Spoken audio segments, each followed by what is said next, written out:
पंजाब में कांग्रेस ने कैप्टन अमरिंदर सिंह को हटाकर दलित चेहरे पर दांव खेला है। क्या यह कांग्रेस का मास्टर स्ट्रोक है या फिर कोई गलती या अपनी असफलता को छिपाने का एक प्रयास? ज्यादा जानकारी के लिए बात करते हैं वरिष्ठ अकाली दल नेता डॉक्टर दलजीत चीमा से।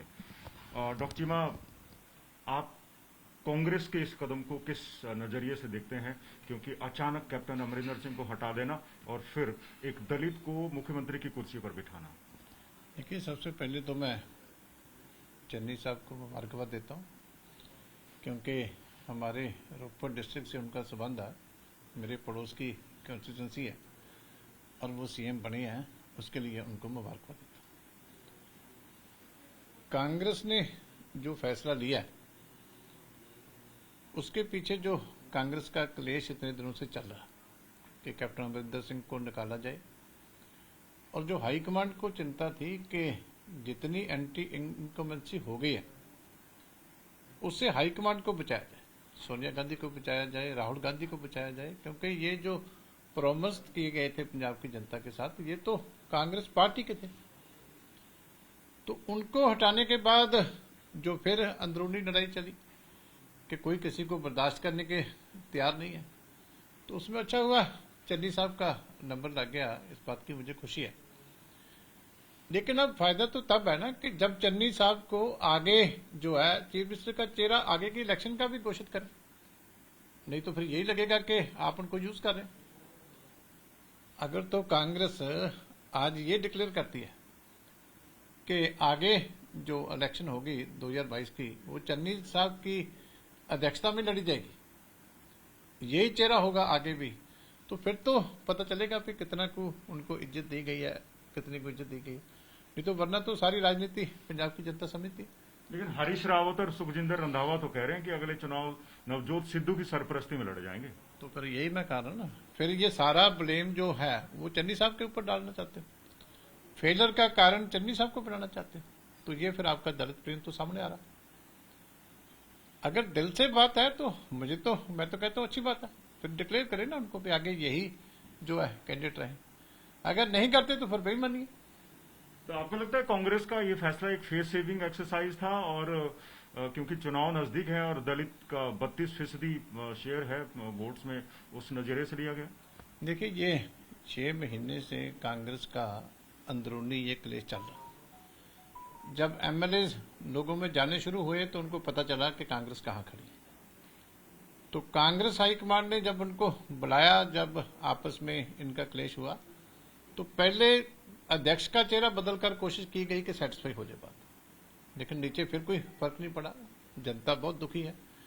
तो फिर इनको सभी एमएलए से इकट्ठे हो गए कि हम तो तब बचते हैं जब अमरिंदर सिंह की बलि आप ले लो, तो उनकी बलि ले ली गई। कोशिश यही है कि कांग्रेस की हाईकमांड को बचाया जाए, क्योंकि इतने बड़े प्रॉमिस जो कर दिए कि किसानों का कर्जा माफ हो जाएगा, घर घर में नौकरी होगी, 4 हफ्ते में सारे नशे खत्म हो जाएंगे, तो जमीन पे तो बिल्कुल उससे उल्टा काम हुआ। तो ये चिंता कांग्रेस को सता रही थी, उसी घबराहट में ये सारे फैसले हुए। डॉक्टर चीमा, आप मालवा बेल्ट से ताल्लुक रखते हैं और पंजाब की राजनीति को बहुत नजदीक से समझते हैं, इतने साल से आप राजनीति में हैं। मैं ये जानना चाहता हूं आपसे कि पंजाब में जो दलित वोट शेयर है वो काफी ज्यादा है और इस बेल्ट में उनकी संख्या काफी ज्यादा है। आपको लगता है कि जो दलित मतदाता हैं उनको एक छत के नीचे लेकर आना संभव है? क्योंकि आपने भी बसपा से समझौता, एक गठबंधन किया है और कई और पार्टियों की नजर भी इस वोट बैंक पर है। आप इसे किस नजरिए से देखते हैं और कांग्रेस के प्रयास को खासकर कैसे देखते हैं? देखिए, हमारा और बहुजन समाज पार्टी का पहले भी 1996 में बहुत अच्छा समझौता हुआ था और बड़ा कामयाब वो रहा था। 11 में से 9 सीटें हम पार्लियामेंट में उस समझौते के तहत जीते, क्योंकि हमारी और जो बसपा की साझ है वो एक सिद्धांतिक तौर पे जो हमारे गुरु साहबान का आदेश है उसके मुताबिक ही वो साझ बनती है। तो इसलिए हम तो फिर बड़ी, जब बीजेपी से हमारा नाता टूटा तो इमीडिएटली हमने वो पुरानी साझ जो है उनके साथ फिर शुरू कर, और वो बड़ी अच्छी चल रही है, ग्राउंड पे भी चल रही है, गांव लेवल पर, नीचे सब जगह अच्छी तरह चल रही है। लेकिन ये लीडर तो कांग्रेस में पहले ही थे, पहले इनको जगह नहीं दी गई। अब जो क्लेश पड़ा जिसमें और कोई एक दूसरे को झेलने को तैयार नहीं था, तो उसमें ये सोल्यूशन निकला। आपको भी मालूम है कि पहले सुबह जाखड़ साहब चीफ मिनिस्टर थे कुछ घंटे के लिए, उसके बाद रंधावा साहब 1 घंटे के लिए चीफ मिनिस्टर बने, फिर बीच में सिद्धू साहब ने भी अपना नाम प्रपोज किया कि मेरे में क्या कमी है, मेरे को बनाया जाए, तो एंड पे आके जो है चन्नी साहब हो गए। इसलिए ये कोई खुशी से लिया गया फैसला तो है नहीं, मजबूरी है कांग्रेस की कि जो है उसको क्लेश को किसी तरीके से घटाना चाहिए था।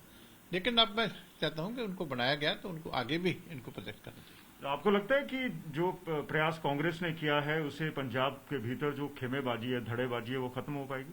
देखिए, अब किसी के पास समय नहीं है परफॉर्म करने का। वो समय निकल गया जब कांग्रेस को पंजाब के लोगों के बारे में सोचने का टाइम था। तब तो सारे करप्शन में लगे थे, स्कैंडल्स में लगे थे। अब जब इलेक्शन का कोड 1.5-2 महीने में लग जाएगा तो इसमें नया चीफ मिनिस्टर क्या कर लेगा? वही तो मैं कह रहा हूँ, ये अब सारा ब्लेम उनको ऊपर डाले और राहुल गांधी को बचाएंगे, सोनिया गांधी को बचाएंगे। सोनिया गांधी चंडीगढ़ में उतरी थी सुबह और शिमला चली गई, बाय रोड गई, वो शामिल नहीं हुई शपथ ग्रहण समारोह में।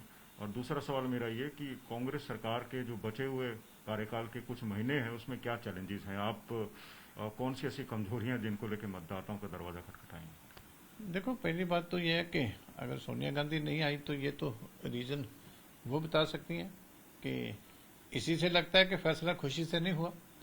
अगर खुशी से बनाया होता तो फिर जरूर उनको जो है बड़े होने के नाते आशीर्वाद देने आते। अगर आप बता रहे हैं नहीं आ रहे तो ये मेरे लिए तो एक और नई बात है। लेकिन कांग्रेस अब जो है वो लोगों के पास जाने के लिए अब भी कांग्रेस के कुछ नहीं है, क्योंकि जो वादे किए थे वो बहुत बड़े काफी थे, तो 1% भी नहीं पूरा हुआ। इसलिए अब जब लोगों में जाएंगे तो फिर इनको पता चलेगा कि ग्राउंड रियलिटी क्या है, पब्लिक क्या चाहती है। आपने समय दिया उसके लिए शुक्रिया सर। Thank you.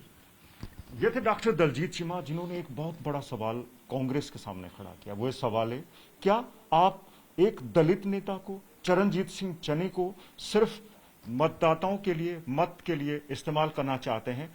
क्या चरणजीत सिंह चन्नी कांग्रेस का साल 2022 में होने वाले चुनाव का मुख्यमंत्री चेहरा होंगे या फिर नहीं? क्योंकि इस पर कांग्रेस नेता अलग अलग परस्पर विरोधी बयान दे रहे हैं। क्योंकि कुछ नेताओं ने कहा है कि साल 2022 के चुनाव नवजोत सिंह सिद्धू की सरपरस्ती में लड़े जाएंगे। विपक्षी सवाल पूछ रहे हैं, तो अगर नवजोत सिंह सिद्धू की सरपरस्ती में चुनाव लड़े जाने हैं तो फिर चरणजीत सिंह चन्नी कौन है? उनको आखिर क्यों इस्तेमाल किया जा रहा है? ये विपक्ष का बड़ा सवाल है। वीडियो जर्नलिस्ट दिलीप साहू के साथ मंजीत सहगल, चंडीगढ़।